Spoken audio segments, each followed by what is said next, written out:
So, about a week ago on my Facebook page, I posted the question, who should I draw next?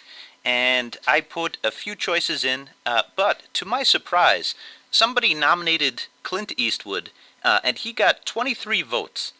Nicki Minaj came in second place for the third time in a row, anyway, for this video, I'm going to keep to my promise, and I'm going to draw Clint Eastwood, but we're going to do it a little bit differently this time.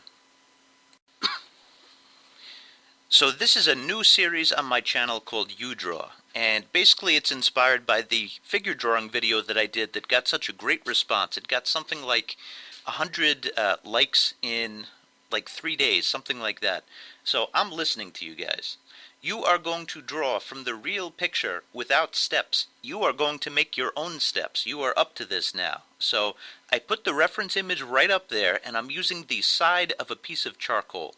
And I'm turning this into one big shape. Actually, make that two. There is the foreground and the background. You have his face and his body in the foreground, and you just have the negative space for the background. So I'm using the side of the charcoal, and I am just, I'm noticing the edges. I'm trying to create my own mass. This is not an outline, this is a mass. I am looking at the shapes just like I would with the step-by-step videos. Look at that forehead, and look at what I put.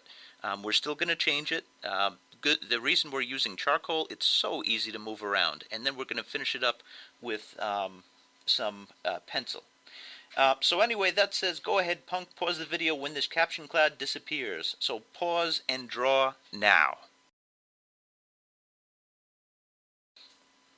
And you thought I was going to say step one or something like that. Jeez. Gotta keep you guessing, that makes it interesting. So we're developing this the professional way, because you know what? You guys have been watching me for a long time now, and we're gonna make some changes to this. Now I am using the pencil to make those changes. I'm looking at the masses in the eyes. Definitely the darkest part is the pupil and iris, and I am doing my best to get the placement of that first. I'm not pressing down all the way. It looks darker than it really is in real life, for the record. The camera has a way of doing that, of course. I'm just trying to feel out the shapes at this point, see where everything is, and, just like I would do with the step-by-step videos. I think the step-by-steps were really good, because they teach you how to see objects as shapes. And, that's a really valuable lesson. You could learn a lot from that. But yeah, you need something different now. So we're taking your drawing to the next level. And I know you love the way I say drawing. There. In less than a minute, we are going to pause the video again, but I want you to just watch what I'm doing for now. I'm starting to do the hatching, and I'm putting line next to line next to line. I'm also erasing, so anything that goes outside of the line that looks really funny, I erase. And I'm starting to take a look at the tones. I'm looking at that shadow on the left-hand side of the face very closely. It's a little bit more tricky on the other side of the face. You have to be careful not to go too dark. I think I just did underneath that eye. So anyway, we're going to pause in a second. Here we go. It says, pause the video, Mary. Sounds like something that Clint Eastwood would say, so pause it now. Look at what I did. Get ready to go again in a second. Hope I didn't offend anybody whose name is not Mary, but that's something Clint would totally say. We're going to pause the video again, probably in about 2 minutes, but for now, just watch me draw, then it's your turn. Any break that we have, that's when you draw, and you, of course, could take these breaks for as long as you want. Difference between a very good drawing and a great drawing is the edges, and I want to challenge you with getting the edges. Don't just look at mine, because look, I'm figuring mine out. Look at the reference image and start to notice the edges. Look at the hard edge going from dark background to light face that's created there. Something like that. It's okay to put somewhat of a solid pencil line. You're going to see me put a background in a little bit later. Until we have that, you could put somewhat of a solid pencil line. You don't want to press as hard as you can, because that'll look like an outline. But an edge, notice, actually, let me really challenge you. Look it up in the cheek area versus the area below his mouth, right on that edge. It's much lighter in the bottom part of the face than it is up in the cheek area. And that's the kind of transitions that you want to really look for. I'm not developing that yet. I'm going to develop that, but that's what I really want you to look for. How bright is the highlight around the eyes? The cheekbone and the forehead, at the bottom of the forehead. How bright is that highlight compared to, say, the jacket? That's what you're looking for when you draw. You are collecting information. You're comparing, and you're using whatever tools that you have at your disposal to basically mimic what you see. The whole purpose of this is not necessarily creative, but we want to be able to capture what we see, and then once we're able to do that information, once we're able to translate the real world onto a flat piece of paper, that's when you get creative as an artist. I'm trying to teach here, so that's something that a teacher once said to me. He's like, your time to be creative will come, but you have to learn your ABCs first. And it's all about those edges. Those edges are so important. Notice one of the darkest areas is that area that I'm working on right now. Cheek area to the hair. Notice that the cheek is not nearly as dark as the hair area. The hair almost gets just as dark as the eyes and the corners of the mouth, which are the darkest parts of this. Starting to use an eraser now. We're not even close to really finishing this up, but it just helps me, mark out the shapes. Like I see underneath the eye on your left hand side. It's a very rounded shape, and it's almost like a Y that's happening. A very exaggerated letter Y, and I'm trying to put that in. I'm trying to see that and get that information in, and use the eraser to, create shapes. Trickiest part for me was the hair. As people age, as I'm unfortunately starting to find out, their hair thins out. Even if you keep a full head of hair, it still gets, more stringy than it was when you were younger. So that's definitely happened to Clint. He's in his 80s now. That photo was taken, I think, when he was 80 years old. So that's something normal that happens to people, both males and females, but definitely more so with males. I'm looking at my image, and we're starting to get the likeness. This is where you really have to push, and you have to really notice those details, because it's those details that are going to get you the likeness. And if you look at mine now, does it look like Clint Eastwood yet? Nope, not at all. It's a battle to get that likeness. It takes a while to get that likeness. You're going to see a decision that I make in a little bit to add some darkness to the background, and that's because of the trouble that I was having with the hair. So yes. Alright, it is about time to pause the video. Yep, so as soon as that passes, pause the video. And we're back. We are working on the neck right now, which is one of the more complicated sections. As people age, your face tends to fall over your skull. That sounds not too thrilling, but happens to everybody. That's why people get facelifts. I don't know if Clint has had one, but he shows natural signs of aging, and that creates some really interesting shadows. I actually prefer to draw older faces. I find them a lot more interesting. Just the I don't know, the features to it. It really becomes more interesting. So it definitely gives you a challenge with that neck. Look at that triangular shape right below the chin, and actually right next to it, at another angle, is another triangle. This one is tilted to the side, so I see two triangle shapes right there, and then I see almost like a Nike swoosh shape right next to that. You have to really look for that, but that's like one half of the neck right there, and then you have the wrinkle lines on the other side. So you can look for that. That might help you a bit with the neck. Um, Good luck with all of those highlights and shadows in there.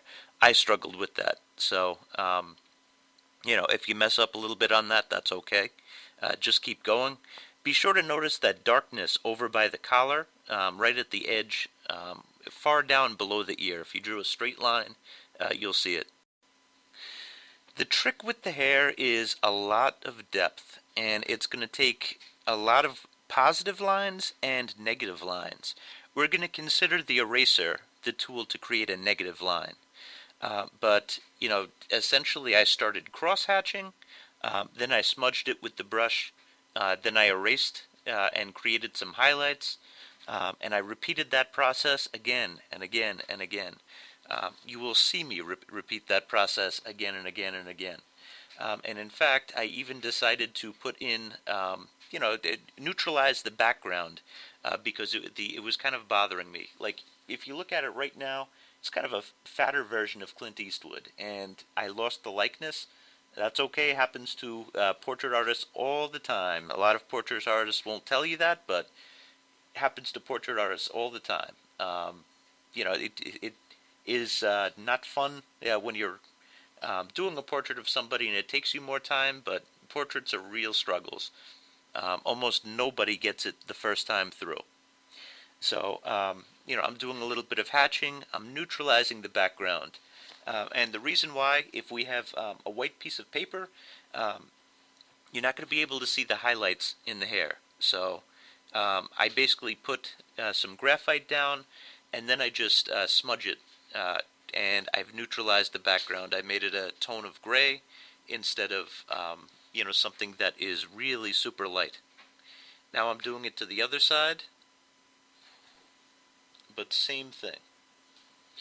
And now I'm going to really start attacking this. I'm using that's a 3B pencil that I'm using right now. And I'm trying to look for edges in the hair. And it's going to take me a while to do that. Keep looking at the reference image, throughout this entire process. I'll actually post it on my website. I'll put the link in the video description. So if you wanted to print that out, and I wish I said that a little bit earlier, you know what, I'll just put an annotation in so that you see that. You can download the image from my website. Now I added all of that dark, and I'm like, okay, maybe the reason that I lost the likeness is I made it too dark, and I'm starting to go in a little bit lighter. And I'm trying a lot of trial and error, but what's the guide? What do you look for? You look for shapes. As soon as you are able to see those shapes, you put them in, you keep it true to that, and you'll be able to find your way, no matter how bad it gets. And the eyes of Clint Eastwood, you really have to notice, it's almost like an eyebrow. Like if you look from corner to corner, it's shaped like an eyebrow, but it includes the eyes. His eyebrows have grayed, and also eyebrows tend to get a little bit thinner over time, just like hair. So that's a real struggle right there as well. Now it's starting to look a little bit more like him. I turned up the mouth a little bit. You're going to see me change that in a second. I'm going to put it down. He's got more of a scowl instead of a smile. So, you're going to see me put that down. I decided one of the reasons why I might have lost it for a while was I didn't do the body. And if you look at the body, you've got some of the darker tones down in there. So I'm putting that into the shirt. Now it's starting to recover. It was the little details, that really make the big difference. That shadow, the hair, the tones, it's all observation. Going to pause it again in about 20 seconds. Take a good look. And now you should be ready to get your finishing touches on. So as soon as the video says pause, give it a good look. Go to battle with this one. Push it as hard as you can. Alright? Let's get ready to pause it.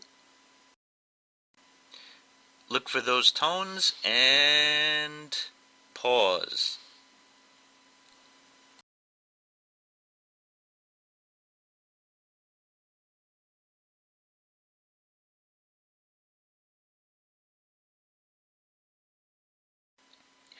So how did I write the course on this portrait? Again, it's just looking. It's looking for little details. Like that, almost like that halo that's happening over his head. There's that dark area, that I got in my portrait at this point. And then it gets, very salt and pepper with his hair. There's that extreme light, which I didn't get yet, but I'm going to get in his hair on the left-hand side, on your left-hand side. So there's only going to be one more pause, and it's going to be at the very end of the video. And I'm just basically doing the final details right about now. I'm glad that I darkened the clothing. That helped me a lot. Look at the edges. I know I keep bringing that up in my videos. Compare the edges of mine to, the edges of yours. Hopefully you're working on yours as we speak. But also of the reference image. And see what I mean about the details, the cheek versus the area in the jaw that I brought up earlier. The hair, the lower parts of the hair and the higher parts of the hair, the differences. That's what really makes the likeness. That's the challenge to portraiture. And it started looking like him when I got those shapes in place and when I got those edges right. And I know I might be repeating myself a bit, but, easier said than done. It takes a while to learn these skills. The way that you want to learn how to draw from observation is you have to teach yourself how to look. And, the more you look and the more that you practice this skill, the better that you're going to get at it. Final stuff that I'm doing is the hair and the face. That hair was really tricky on the side, and especially on the other side. I didn't want to give him an Einstein because he's Clint Eastwood, quite the opposite of Albert Einstein.